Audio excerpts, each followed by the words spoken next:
이번 분석은 좀 특별한 자료들을 가지고 시작해 보려고 합니다. 네, 한 사람의 몇 년에 걸친 아주 개인적인 메모들, 그리고 또 하나는 전혀 예상치 못한 기업 내부 문서. 네, 정말 흥미로운 조합이죠. 이 두 가지를 통해서 복잡한 세상 속에서 어떻게 평온과 명료함을 찾으려 했는지 그 여정을 한번 따라가 볼 거예요. 맞습니다. 2017년부터 2020년까지의 기록인데 뭐랄까 한 사람의 내면 세계를 그대로 옮겨놓은 지도 같더라고요. 네, 오늘 우리의 임무는 바로 그 흩어져 있는 점들을 이어서 하나의 그림을 완성해 보는 거죠. 아, 점들을 이어서. 삶과 욕망에 대한 아주 거대한 철학적 고민이 어떻게 매일의 식단 조절이나 심지어 욕조 청소 같은 구체적인 행동으로 이어지는지 네네.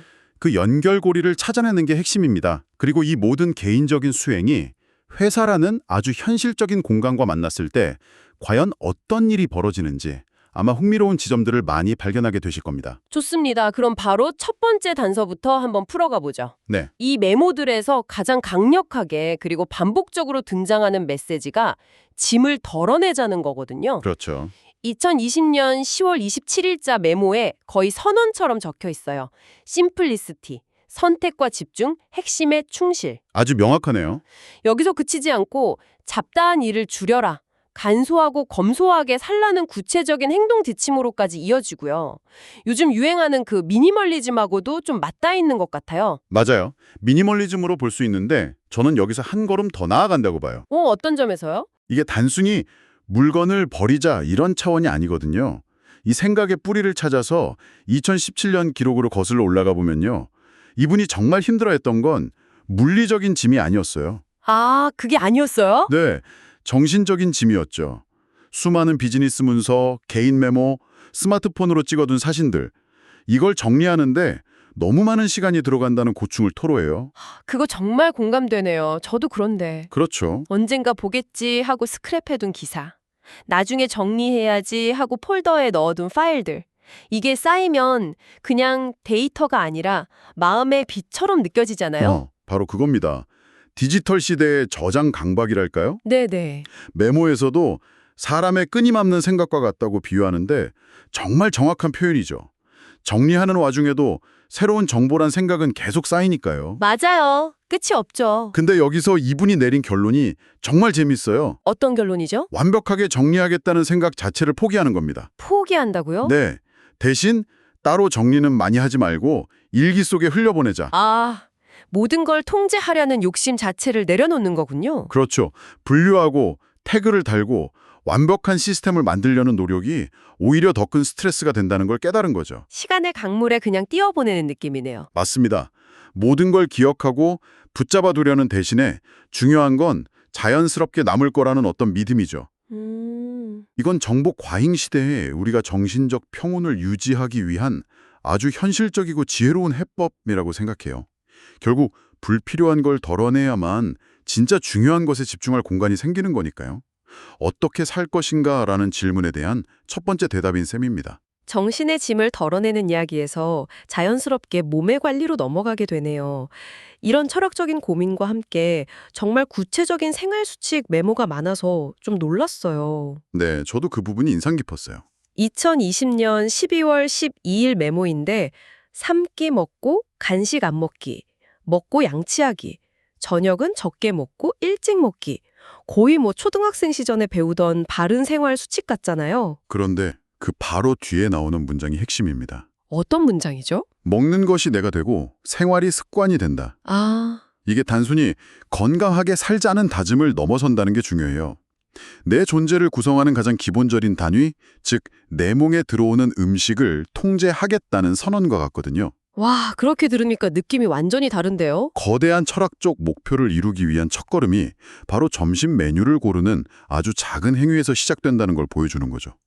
단 것, 기름기, 인스턴트 식품을 피해야 할 적으로 명확히 규정하고요. 그냥 건강 수칙이 아니라 내 삶의 주도권을 되찾기 위한 일종의 수행처럼 느껴지네요. 정확합니다. 그런 와중에 정말 재미있는 메모를 발견했어요. 2020년 12월 17일 메모인데 최고의 뱃살 빼기 운동법이라면서요. 아, 네. 바로 그겁니다. 욕조 안에 창틀 등을 밖에서 고개를 숙이고 청소하기. 아니, 이건 거의 고행에 가까운데요? 헬스장에 갈 시간 없다고 핑계대는 제 모습을 보는 것 같아서 좀 찔리네요. 운동적인 청소라는 행위에서 운동과 수행의 의미를 동시에 찾아낸 거죠. 저렇게까지 해야 뱃살이 빠지는 거라면 저는 그냥 뱃살과 함께 사는 길을 택하겠습니다. 이런 재치가 이분의 철학을 더 매력적으로 만드는 것 같아요. 네, 맞는 것 같아요. 그리고 이렇게 몸을 다스리는 이야기는 자연스럽게 마음을 다스리는 주제로 이어집니다. 핵심 키워드는 행복이에요. 네, 행복한 사람이 삼매에 된다는 구절이 나오죠. 여기서 삼매라는 말이 나왔는데 보통 무아지경에 빠진다거나 운동선수들이 말하는 존에 들어간 상태랑 비슷하게 생각해도 될까요? 아주 좋은 비유입니다. 모든 잡념이 사라지고 대상과 하나가 되는 고도의 정신집중 상태를 말하는데요. 네, 보통은 혹독한 수행을 통해 얻는다고 생각하잖아요. 그렇죠. 그런데 이 메모는 순서를 뒤집어요. 삼매에 들기 위해 노력하는 게 아니라 먼저 행복해져야 한다는 겁니다. 아, 행복이 전제 조건이다. 바로 그겁니다. 그럼 그 행복은 어디서 오느냐? 그게 궁금하네요. 연민과 자애에서 온다고 말합니다. 특히 분노라는 감정을 가장 큰 장애물로 보고 경계하는데요. 법구경의 한 구절을 인용합니다. 성안 내는 그 얼굴이 참다운 공양구요. 부드러운 말 한마디 미묘한 향이로다. 화를 내지 않는 행위 자체가 최고의 수행이라는 뜻이군요. 네. 그런데 여기서 정말 중요한 포인트는 화를 내지 말아야 하는 이유인 것 같아요. 이유요. 보통은 남을 위해서 혹은 평화를 위해서라고 생각하는데 이 메모는 완전히 다른 이야기를 하거든요. 뭐라고 하죠? 네, 화는 자신이 괴로움, 나를 위해 라고 적혀 있어요. 아, 나를 위해. 결국 화라는 감정의 가장 큰 피해자는 자기 자신이라는 거잖아요. 그러네요. 나를 아끼고 사랑하기 때문에 화를 내지 않는다. 이 발상이 정말 신선하고 강력하게 다가왔습니다. 맞아요. 마음의 바이러스라는 비유도 쓰던데 분노나 미움 같은 부정적인 감정은 한번 싹 트면 걷잡을 수 없이 증식해서 결국 자기 자신을 파괴한다는 걸 정확히 꿰뚫어 보고 있는 거죠. 근데 내 몸에 나쁜 음식을 넣지 않으려는 노력과 내 마음에 나쁜 감정을 키우지 않으려는 노력이 결국 같은 원리라는 걸 보여줍니다. 자, 이렇게 내면을 다스리는 법을 살펴봤는데 이제 시야를 더 넓혀서 이분이 세상을 어떻게 바라보는지로 넘어가 볼게요. 네, 좋습니다. 이 메모들은 우리가 사는 이 세상을 욕계, 즉 욕망의 세계라고 아주 명확하게 규정하더라고요. 그렇죠. 2020년 11월 5일 메모를 보면 욕계는 욕망이 있어서 태어남, 투쟁, 경쟁에서 이겨서 태어남, 그래서 모든 생명이 욕망이 있고 이기고자 함이 있음. 세상의 기본값이 경쟁과 투쟁이라는 어떻게 보면 좀 냉소적인 관점이죠. 그 욕망이라는 개념을 2017년 메모에서는 아주 강력하고 현대적인 비유로 설명합니다. 어떤 비유죠? 비싼 집이나 차, 명품 같은 세상의 감각적인 쾌락을 전부 마약에 비유해요. 마약이요? 네. 사람들은 이 마약을 얻기 위해, 즉 돈을 벌기 위해 고통스러운 노동도 마다하지 않는다는 거죠. 마약 중독자가 마약을 구하기 위해 무슨 짓이든 하는 것처럼요. 와, 확실히 강력한 비유네요. 근데 한편으로는 너무 세상을 염세적으로 보는 건 아닐까 하는 생각도 들어요. 모든 성취나 물질적 풍요를 다 마약으로 치부해버리면 현실에서 열심히 노력하는 동기 자체를 부정하게 되는 건 아닐까요? 굉장히 중요한 질문입니다. 저도 그 부분을 고민했는데요.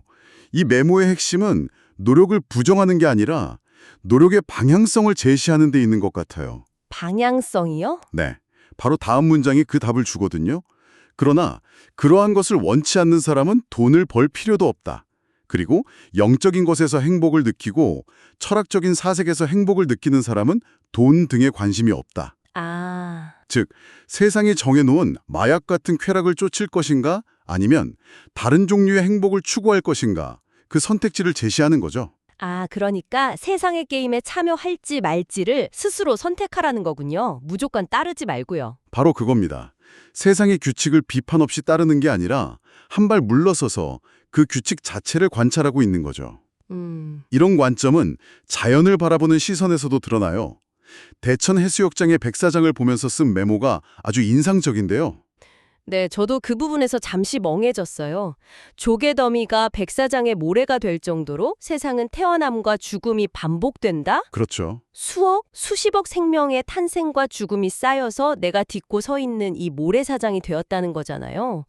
와, 내 개인의 삶과 고통이 정말 작게 느껴지게 만드는 어마어마한 스케일의 통찰이었어요. 개인의 존재를 거대한 순환의 일부로 보는 시각이죠. 이런 관점을 가지면 외부 환경에 대한 태도도 달라질 수밖에 없습니다. 어떻게 달라지죠? 2020년 10월 13일자 메모에 그 생각이 명확히 드러나죠. 공산치하라도 가난한 국가라도 그 속에서 진리를 탐구하는 것이다. 상하는 부분도 기억에 남네요. 네, 맞아요. 물질적으로는 비교할 수 없이 풍요로워진 현대인들이 오히려 남과 비교하며 괴로워하는 현실을 비판적으로 보고 있고요. 결국 행복은 내 밖에 있는 게 아니라는 메시지를 계속해서 반복하는 것 같습니다. 그래서 다른 생물이나 사람은 그렇게 알고 나는 그렇지 않도록 이분법적으로 생각하라 라는 구절이 나오는 겁니다. 그 부분이 좀 흥미로웠어요. 네, 아주 흥미로운 지점이죠. 세상의 본질이 이기적인 욕망의 투쟁이라는 것을 냉정하게 인정을 해요. 그걸 바꾸려 하지 않아요. 네. 다만 나는 그 흐름에 휩쓸리지 않겠다는 단호한 의지를 보여주는 거죠. 세상을 바꾸려는 혁명가가 아니라 세상 속에서 자신만의 길을 가려는 구도자의 모습에 가깝습니다. 지금까지는 굉장히 개인적인 차원의 이야기였잖아요. 네, 그랬죠. 식단 조절, 분노 다스리기, 세상을 보는 관점. 그런데 이런 깊은 자기 성찰이 그냥 메모장에서 끝나지 않고 현실 세계, 특히 가장 현실적인 공간인 회사에서는 어떻게 발현됐을지 궁금해지는데요. 그렇죠. 마치 두 개의 다른 우주가 충돌하는 것 같기도 하고요. 맞아요. 마침 그 충돌의 흔적을 보여주는 자료가 있죠. 네, 바로 2019년 7월 30일에 작성된 참언행 소통 캠페인이라는 제목의 기업 문화 관련 문서입니다. 드디어 나왔네요. 개인의 철학적 고찰이 조직 문화라는 아주 구체적인 문제와 어떻게 만나는지 보여주는 정말 중요한 자료입니다. 이 문서의 목표는 아주 명확해요. 뭔가요? 될까요? 폭언의 정의부터가 다릅니다. 어떻게 다른데요? 단순히 욕설이나 고함 같은 것만 폭언으로 보는 게 아니에요. 문서에는 이렇게 적혀 있습니다. 비아냥 인격모독, 공개 면박과 지속적인 질타도 폭언입니다. 와, 굉장히 구체적이네요. 그렇죠. 앞서 살펴봤던 개인적인 다짐, 성 안 내는 그 얼굴이 참다운 공양구요라는 구절이 생각나지 않으세요? 그러네요. 내면의 분노를 다스리던 개인의 수행이 타인의 감정을 존중하는 조직의 규범으로 그대로 확장된 겁니다. 와, 정말이네요. 문제 제기는 합리적으로, 목소리는 부드럽게 합니다. 서로 잘못했을 때는 인정하고 사과합니다. 이런 실천 약속들을 보면 앞서 말한 부드러운 말 한마디라는 개인의 다짐이 조직 전체의 약속으로 발전한 거군요. 맞습니다. 개인의 내면에서 시작된 수행이 타인에 대한 존중이라는 사회적 행동으로 구체화된 거죠. 그리고 이 문서에서 또 하나 주목해야 할 캠페인이 있습니다. 어떤 거죠? 바로 눈치 보지 않고 휴가 가기 캠페인입니다. 이것도 어떻게 보면 직장인들의 오랜 수건 같은 건데요. 그렇죠. 듣기에는 정말 이상적인데 현실적으로는 쉽지 않을 것 같아요. 관리자 입장에서는 팀원이 갑자기 휴가를 내면 업무 공백이 걱정될 수밖에 없잖아요. 이 문서에 그런 현실적인 우려에 대한 해결책도 나와 있나요? 좋은 지적입니다. 이 캠페인이 단순히 휴가를 많이 쓰자는 차원을 넘어서는 이유가 바로 거기에 있습니다. 인식의 전환이요. 네. 문서를 보면 휴가를 업무 손실이 아니라 업무 생산성 향상을 위한 재충전으로 리프레이밍 하자고 말합니다. 패러다임의 전환을 요구하는 거죠. 관점의 전환이군요. 비용이 아니라 투자로 보라는 거네요. 정확합니다. 그리고 그걸 실현하기 위한 구체적인 방법까지 제시해요. 관리자가 먼저 휴가 사용의 솔선수범에서 모범을 보이고 부하 직원이 연차를 쓸 때 절대 그 사유를 묻지 않는 문화를 만들자고요. 와. 이것은 개인의 정신적, 육체적 안녕을 존중하는 태도가 결국 조직 전체의 건강함과 생산성 향상으로 이어진다는 깊은 이해가 깔려 있는 겁니다. 그러네요. 식단 조절로 내 몸을 돌보고 분노를 다스려 내 마음을 돌보던 그 철학이 이제는 조직 구성원 모두의 재충전할 권리를 보장하는 제도로까지 발전한 거죠. 오늘 우리는 한 사람의 식단 메모에서 시작해서 정보의 홍수 속에서 단순함을 추구하는 법, 분노를 다스리는 마음 공부를 거쳐서 세상의 본질에 대한 거대한 통찰, 그리고 마침내 존중하는 기업 문화를 만들기 위한 구체적인 캠페인까지 따라와 봤습니다. 네.